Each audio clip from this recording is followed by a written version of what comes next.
बच्चों, commerce students chapter 3 लेखांकन प्रक्रिया एवं लेखांकन के आधार। आज हम लेखांकन की जो प्रक्रिया होती है और लेखांकन के जो आधार हैं उसके बारे में डिस्कस करेंगे। सबसे पहले होता है लेखांकन की हम अकाउंटिंग कैसे करते हैं, कि कैसे उसका प्रक्रिया उसकी कैसे शुरू होती है। सबसे पहले जो हमारे बिज़नेस में होने वाले लेन देनों की पहचान की जाती है कि हमारे बिज़नेस में क्या आया है, क्या गया है, कितना हमने उधार दिया है, कितना हमने नगद ख़रीदा है। इस सब के बारे में हमने एक उसका जो है डाटा रखा जाता है।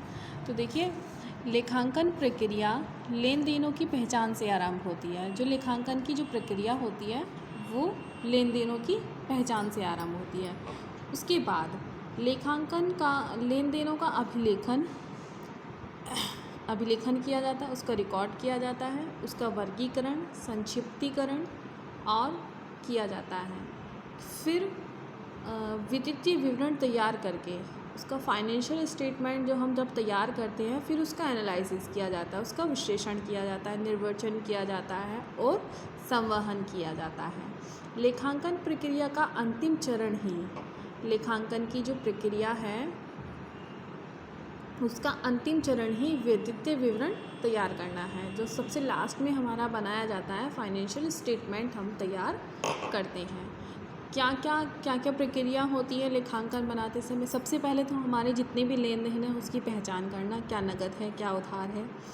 फिर लेन देनों का अभिलेखन जो है, फिर हम एक जर्नल बनाते हैं जो हमने 9th क्लास में भी बनाने सीखे हैं। जर्नल एंट्रीज़ करते हैं, फिर उस जर्नल एंट्रीज़ को हम खाता बही में ट्रांसफ़र करते हैं। फिर खाता बही से हम जो है ट्रायल बैलेंस तैयार करते हैं, उनका संक्षिप्तीकरण यानी कि हम ट्रायल बैलेंस में उसको डालते हैं।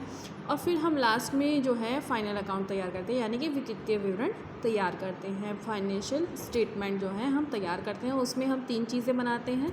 व्यापारिक खाता यानी कि trading account, profit and loss account and balance sheet. फिर विश्लेषण और निर्वचन करते हैं, रोकड़ प्रवाह विवरण बनाया जाता है। लास्ट में इसके परिणाम का संवहन किया जाता है। ये सभी चरण एक क्रम में होते हैं, सभी एक ही क्रम में बनते हैं कि सबसे पहले जो है लेन देनों की पहचान होगी, फिर जर्नल बनेगा, फिर लेज़र, फिर ट्रायल, फिर फाइनल अकाउंट और फिर कैश फॉलो अकाउंट, ये सब बनता है। इसी लेखांकन प्रक्रिया को हम लेखांकन चक्र भी कहते हैं। सबसे पहले आता है, देखो, तुम्हारी लेन देन की पहचान करना कि कैसे हम लेन देन की पहचान करें। लेखांकन प्रक्रिया का ये सबसे पहला चरण है। लेखांकन में केवल उन्हीं लेन देनों का लेखा किया जाता है जिन्हें मुद्रा में मापा जा सके, जिनका लेन देन जो है मुद्रा में किया गया हो। नगद लेन देन जिन्हें मुद्रा में नहीं मापा जा सकता उनका लेखा नहीं किया जाता। मतलब जो चीज़ उधार हुई है उसका हम लेखा नहीं करते, जो नगद हुआ है वही देखा जाएगा। सेकंड टॉपिक है तुम्हारा लेन देनों का अभिलेखन। लेन देनों का अभिलेखन प्रारंभिक प्रविष्टि की पुस्तकों में किया जाता है, जब हम जर्नल बनाते हैं तब किया जाता है। व्यावसायिक लेन देनों को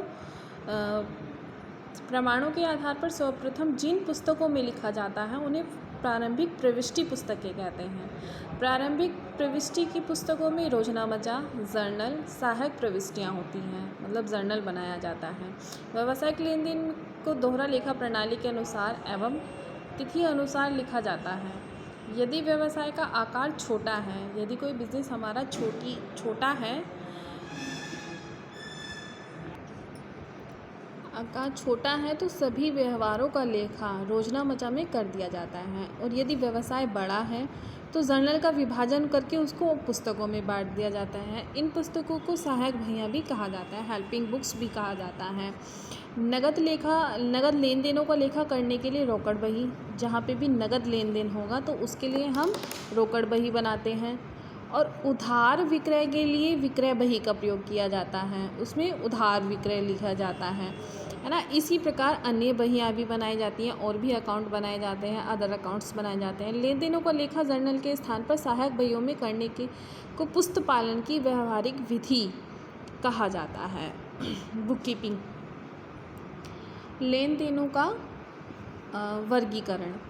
वर्गीकरण एक समान प्रविष्टियों को एक स्थान पर लिखने से होता है। लेखांकन प्रक्रिया के इस चरण में जर्नल, और उसकी हेल्पिंग्स जो अकाउंट्स हैं में की गई समस्त प्रविष्टियों से खाता बही भी इससे संबंधित खाते में हस्तांतरित करना होता है। यानी कि जब हम जर्नल बना लेते हैं तो फिर हम उसको जो है उसका जो हम वर्गीकरण करते हैं, उसका जो क्लासिफिकेशन करते हैं वो हम उसको लेज़र में करते हैं।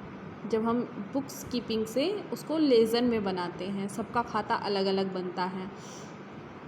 इसमें खाता बही एक मुख्य पुस्तक होती है जिसमें समस्त व्यावसायिक लेन देनों के वर्गीकृत रूप से उसमें संबंधित खातों में खाता बही एक ऐसी पुस्तक है जिसके अलग अलग पृष्ठों पर सभी व्यक्ति, चाहे वे हमारे ग्राहक यानी कि देनदार या कोई लेनदार हो, सबका खाता अलग अलग बनाया जाता है। जर्नल में सबको एक साथ ऐड किया जाता है और फिर जब खाता बही में हम उसको बनाते हैं तो उनको हम अलग अलग नाम से बना देते हैं। कैश का अकाउंट, डेब्टर्स का अकाउंट, क्रेडिटर्स का अकाउंट, सैलरी अकाउंट, जितनी भी हमारी सैलरीज होती हैं, पेड रिसीव जो भी होती हैं, वो सब हम एक ही अकाउंट में डाल देते हैं। रोजनामचा में लिखी गई समस्त आय, समस्त व्यय को उसके साथ उनके नाम से अलग अलग खाते में खोले जाते हैं, जहाँ रोजनामचे में सहायक बहियाँ कहा जाता है। खाता बही को प्रधान बही भी कहा जाता है। फिर आता है तुम्हारा संक्षिप्तीकरण, यानी कि जब हम ट्रायल बैलेंस बनाते हैं।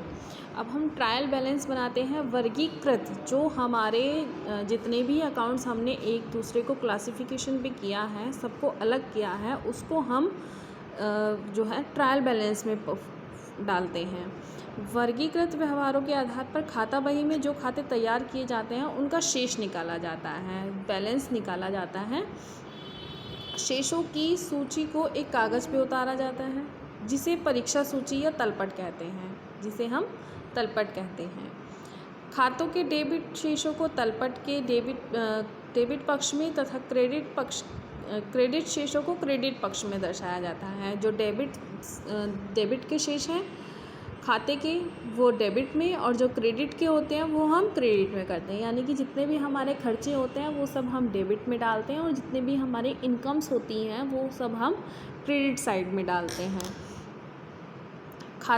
तलपट खाता बही के खाते को से तैयार किया गया एक ऐसा विवरण है जिसे खाता बही में खतौनी की गणितीय शुद्धता के लिए तैयार किया जाता है। तलपट के डेबिट तथा क्रेडिट पक्ष के योग समान रहता है। अगर हमारी कहीं कोई एंट्री छूट गई है तो हमें पता चल जाता है कि हमारे खातों में कहीं कोई गड़बड़ हुई है, इसलिए हमारा जो बैलेंस होता है वो हमेशा ट्रायल बैलेंस का इक्वल आता है, डेबिट का भी और क्रेडिट का भी। यदि योग समान नहीं है तो पता चल जाता है कि खाता बही में खतौनी करने या खाते शेष निकालने में कोई अशुद्धि की गई है, जिसे हम दोबारा सुधार कर सकते हैं। अब बात आती है तुम्हारे फाइनल अकाउंट की, अंतिम खाते तैयार करना। यह लेखा प्रक्रिया की निर्गत अवस्था है। इसमें इस प्रक्रिया में तलपट की सहायता से वित्तीय विवरण तैयार किया जाता है। वित्तीय विवरणों के अंतर्गत व्यापार खाता, लाभ हानि खाता, आर्थिक चिट्ठा बनाया जाता है। ये विवरण एक निश्चित अवधि के परिणामों की जानकारी देते हैं, यानी कि ये पूरे एक साल का रिकॉर्ड बनता है। उसमें ये जो हमारा बिजनेस है उसकी जो है फाइनेंशियल पूरी स्टेटमेंट या इसकी कंडीशन बताते हैं कि वो लॉस में है या प्रॉफिट में है।